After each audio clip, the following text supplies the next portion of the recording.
చూస్తున్నాడు ఇందాక పెట్టింది పేరైపోయినావు. ఏం కావాలి? ఇంకొక స్విగ్గీ వాడు ర్యాపిడో వాడు పిల్లాన్ని వెనకేసుకుని వర్క్ చేసుకుంటాడు. వర్క్ ర్యాపిడో ఎంత జ్వరం వచ్చినా కూడా ర్యాపిడో ఎక్కించుకొని పోయిందన్నల్లా పిల్ల ఉంటే పాపం ర్యాపిడో ఏం కావాలి చెప్పు. ర్యాపిడో అనేదే ఇంకొకరిని తీసుకొని డ్రాప్ చేయడం. వెనకెక్కిన లేడీనల్లా వాళ్ళ పిల్ల ముందడ కూర్చున్నా.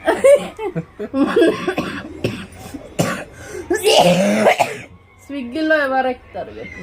అదే స్విగ్గీ ర్యాపిడో అని చెప్పినావు కదా దారుణ. స్విగ్గీలో కూడా వైఫ్ వేసుకోండి వాళ్ళ పాపం సిగ్గు జ్వరం ఉండాలి లేకపోతే జ్వరం వచ్చినా కూడా